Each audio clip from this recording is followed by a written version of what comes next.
ces données présentées par le document 4 sont très essentielles dans la vérification des trois hypothèses restantes et donc de conclure notre conclusion concernant la stratégie nouvelle suivie par le système immunitaire pour neutraliser ou pour combattre efficacement le coronavirus 19. Donc, ce document 4 représente l'évolution du pourcentage des CT8 et des CT4 en fonction du temps chez cette femme infectée. La figure 1 et la figure 2 représentent le développement du pourcentage des plasmocytes et des T auxiliaires ou les T helpers en fonction toujours du temps chez cette femme. Vérifier la deuxième et la troisième hypothèse de 2 points. Donc, si 1, on vous demande de vérifier la deuxième et la troisième hypothèse. La deuxième, rappelons que la deuxième hypothèse est qu'on a proposé que l'intervention de la réponse immunitaire à médiation cellulaire, c'est celle qui a pu neutraliser le virus. Donc, on a essayé, d'après la figure 1, on a une augmentation de la production des CD8. Ces CD8 sont des clusters de différenciation caractérisent les cellules T8. Donc les T8 se transforment en TCC cytotoxiques qui ont les agents effecteurs de la réponse immunitaire cellulaire. Donc, si on a une augmentation de la production des CD8, ça veut dire qu'on a une augmentation, automatiquement une augmentation de la production des cellules TC chez cette femme infectée. Et donc, la deuxième hypothèse est vraie. De même, la troisième hypothèse, on a suggéré que on a proposé que la réponse immunitaire à médiation morale, c'est celle qui a intervenu c'est l'intervention de la réponse immunitaire à médiation immorale qui a neutralisé le coronavirus 19. Donc, on remarque d'après la figure 3 une augmentation des plasmocytes productrices des anticorps spécifiques contre le coronavirus 19. Donc, la troisième hypothèse est vraie. B. Analyser et expliquer cette évolution. Cette question est cruciale et très importante. C'est celle qui nous permettra de conclure notre conclusion ici. Donc, on commence par l'analyse de ce graphe. Ce graphe est celui-ci. Le graphe de l'augmentation des CD4 et des T-helpers. Donc ici, on remarque que dès le 7e jour, on a une augmentation graduée de la production des CD4 chez cette femme jusqu'à le 9e jour. Et après cette évolution, on remarque qu'il y en a une diminution très faible de cette production jusqu'à le 20e jour. Pour les T auxiliaires, on remarque qu'il y en a une augmentation de la production de ces T helpers dès le 7e jour au 20e jour, qui a enregistré la production, un nombre maximal de ces T helpers qui est près de 8%. Donc, on a analysé ces deux graphes. Il faut les expliquer. Comment expliquer? Donc, on va répondre à la question pourquoi on a cette augmentation des CD4. Donc, dans les diapositives précédentes, on a dit que les phagocytes ont pu internaliser le virus et le digérer. Donc, ces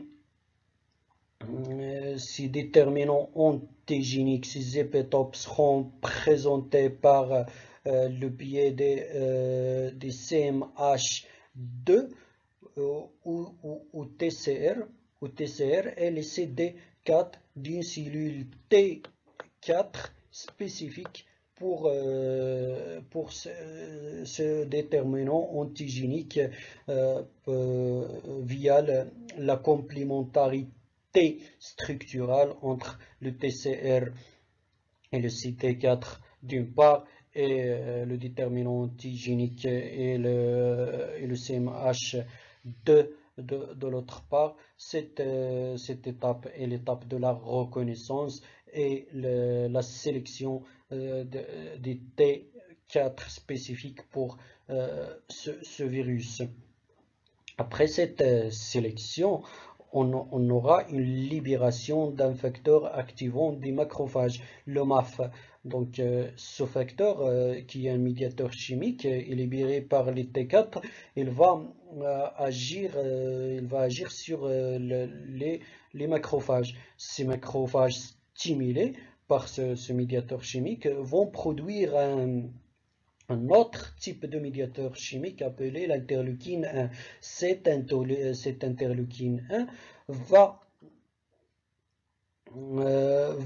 stimuler les T4 et les transformer en T helper pour produire un autre type, un troisième type d'interleukine, c'est l'interleukine 2. Cette interleukine 2 a des récepteurs membranaires sur les T helpers. Ils vont subir une multiplication méthodique. On aura une expansion clonale. On aura un nombre très élevé des cellules T helpers. Donc on a expliqué cette augmentation, et donc ces T helpers ont sur leur surface les CD4. Donc l'augmentation du nombre de T helpers, ça veut dire qu'il y en a une augmentation de la production de ces CD4. Donc l'explication de cette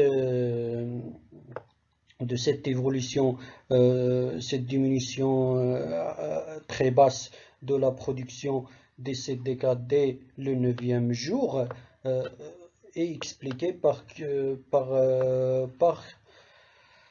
la raison que le système immunitaire ou les T helpers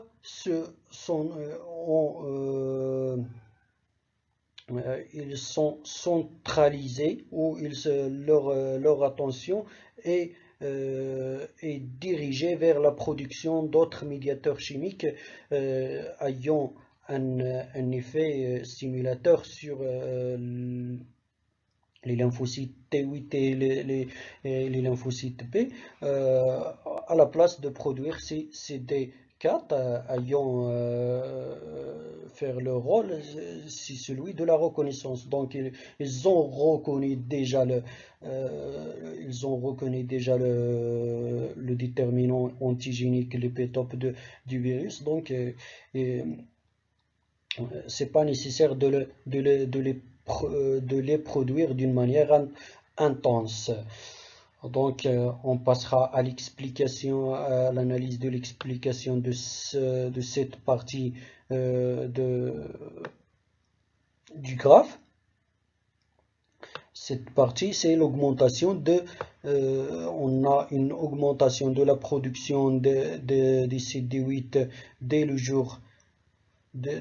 7e jour au 9e jour ici.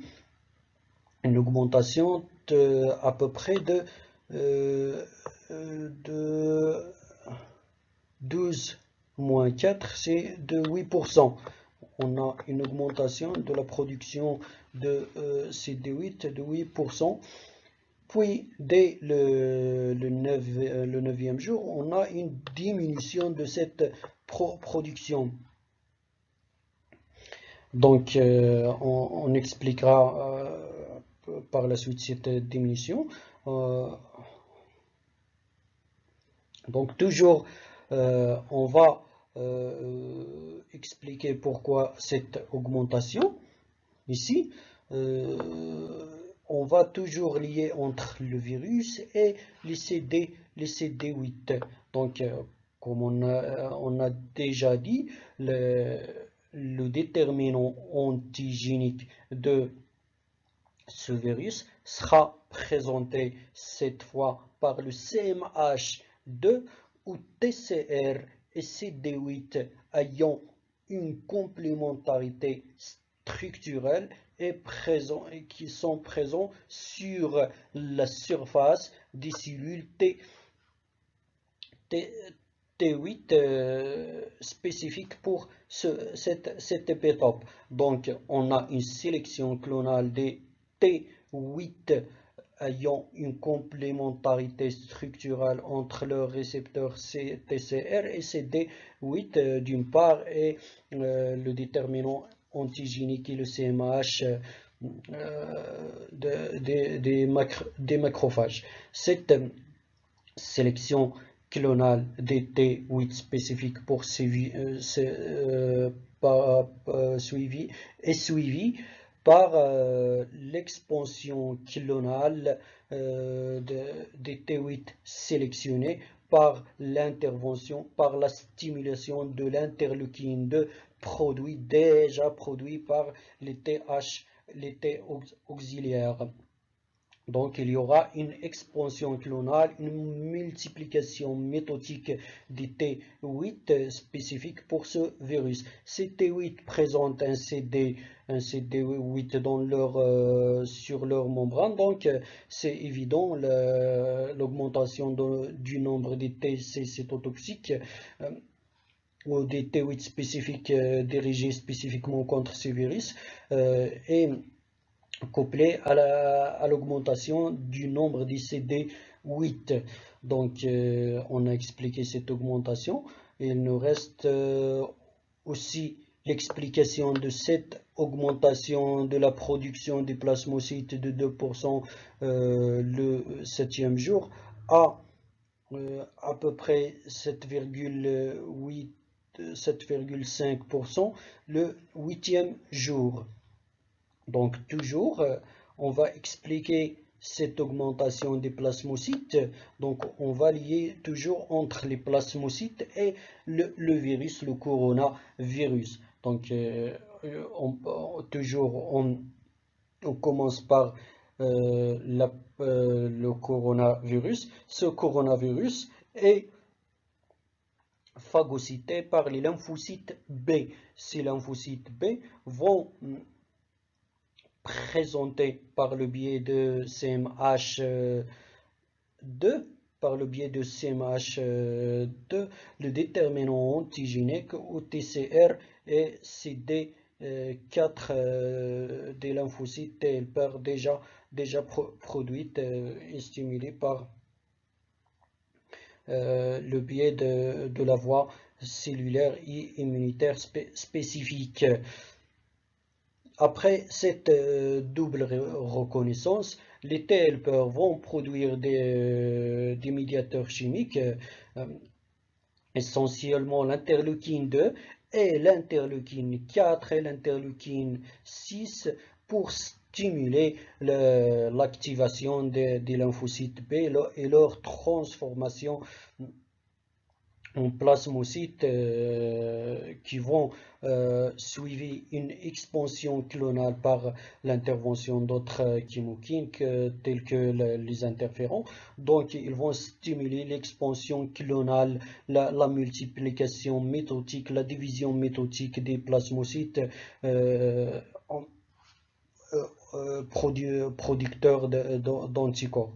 Donc, on a parti de l'antigène jusqu'à la multiplication des plasmocytes. Donc on a expliqué cette évolution. Il nous reste quelques explications. Ici, on va coupler cette analyse vous remarquez ici de 7e ou 8e jour une stimulation intense de la réponse immunitaire à médiation humorale et une hypostimulation de la réponse immunitaire à médiation cellulaire. Donc, cette différence de l'intensité de la réponse immunitaire, que ce soit humorale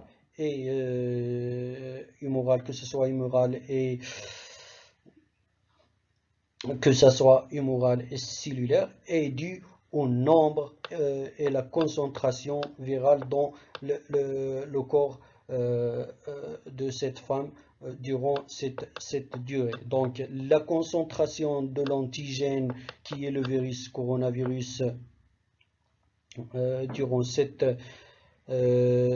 durée est très élevée en comparaison au nombre des cellules infectées par ce virus. Donc, le système immunitaire, il stimule davantage la réponse immunitaire à médiation humorale dans cette étape et freine la réponse immunitaire à médiation cellulaire, car le nombre des cellules infectées est très bas. On passera du 8e jour au 9e jour, on a l'inverse. Donc, on a une augmentation ou une hyperstimulation de la voie cellulaire. Par contre, un freinage ou un arrêt de la voie, de l'évolution de la voie ou de la stimulation de la voie humorale. C'est dû que le nombre dans cette durée est caractérisé par l'augmentation du nombre des cellules infectées par le virus. Du coup, le système immunitaire va stimuler dans cette étape davantage l'intervention de la voie cellulaire qui va par le biais de tests cytotoxiques détruire les cellules infectées par ce virus. Donc ici, le nombre de virus, la concentration virale s'est diminuée. Donc, c'est pas la peine de produire plusieurs plasmocytes. Donc, on va se concentrer sur la production des TC cytotoxiques. Donc, dès le 9e jour jusqu'au dernier jour de l'infection, le système immunitaire a réussi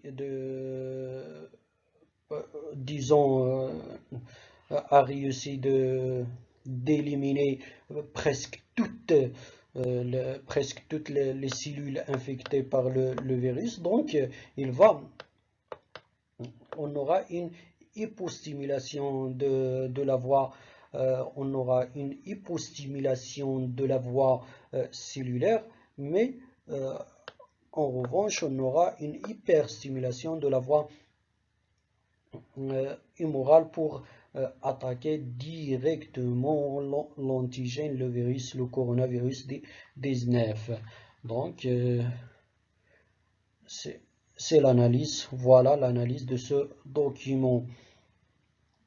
Résumer les étapes d'élimination du virus par le système immunitaire de cette femme. Donc, on vous demande de résumer une récapitulation de tout ce qu'on a dit, comment le système immunitaire de cette femme a réagi contre le virus. Donc, la première étape, c'est l'étape de la reconnaissance. Cette reconnaissance est faite par le biais essentiellement des monocytes, des cellules, des macrophages pour reconnaître et digérer le virus et le représenter pour les lymphocytes T et B. La première réponse, ou la première étape, c'est l'étape de la reconnaissance et la présentation de l'antigène, le coronavirus. La deuxième étape,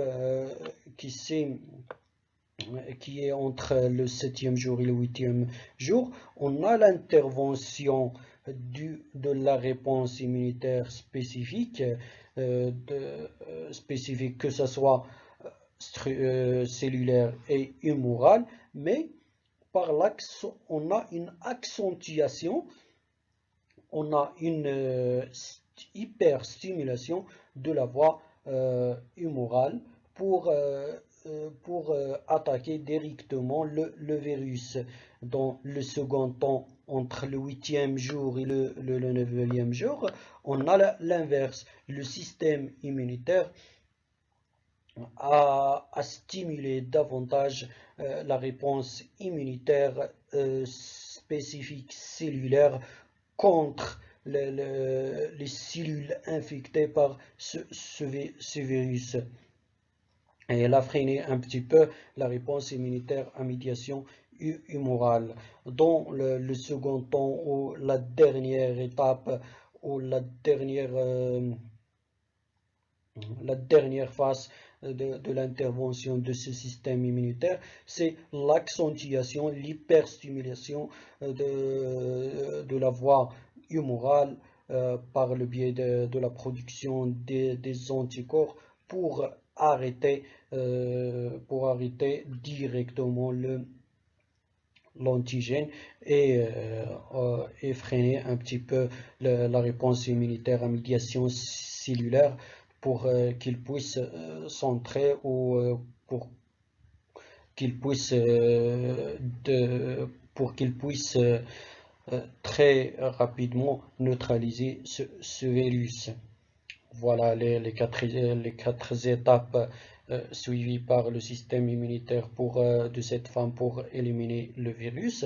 Donc, on partira au P. Quelle est votre conclusion à propos de la quatrième hypothèse? Donc, la quatrième hypothèse, rappelons de la quatrième hypothèse, on a dit qu'il y en a une organisation de la réponse immunitaire par le système immunitaire de cette femme contre ce virus. Donc, d'après ces explications, d'après les questions précédentes, on conclut que l'hypothèse 4 est vraie. Donc, le système immunitaire agit intelligemment contre ce virus. Il a une tactique qui est suivie, il a une stratégie qui est suivie contre ce virus. Cette stratégie est résumée comme suit. Le système immunitaire organise sa réponse immunitaire selon la concentration antigénique et selon les cellules infectées. Si la concentration de l'antigène dans le milieu intérieur est très élevée par rapport au nombre de cellules infectées, il stimule davantage la réponse humoral. Si c'est l'inverse, c'est-à-dire s'il y en a un nombre très élevé des cellules infectées par ce virus, par cet antigène, le système immunitaire stimule davantage par le biais des chymokines, la réponse immunitaire cellulaire. La dernière question, quelles sont tes recommandations aux médecins pour renforcer le système immunitaire contre ce virus chez les personnes séropositives? Pardon. Donc, les recommandations pour un médecin. Si il a un patient qui est testé séropositivement, il faut faire une analyse très simple, compter le nombre chez cette personne infectée, compter le nombre des TC et le nombre des plasmocytes Donc, si le nombre de TC chez cette personne est très élevé par rapport au nombre de plasmocytes, ça veut dire que les cellules infectées par ce virus est très élevée par rapport à la concentration de virus dans le milieu intérieur de cette personne. Donc, ce médecin, il faut qu'il donne, il faut qu'il renforce le système immunitaire de cette personne par l'addition ou par la proposition des médicaments stimulant la voie cellulaire tels que l'interleukine 2, l'interleukine 2 et le, le chémokine le plus important qui stimule la réponse immunitaire à médiation cellulaire. Si l'inverse, si il a trouvé que le nombre de plasmocytes est très élevé par rapport au nombre de TC, il va renforcer le système immunitaire de cette personne par le biais des médicaments qui renforcent, qui stimulent davantage le système immunitaire, la réponse immunitaire à médiation humorale, très spécifiquement l'interleukine 4 et l'interleukine 6 et des interférons, ainsi de suite. Donc, on est arrivé à la fin de cette vidéo. Espérons que vous avez assimilé cette stratégie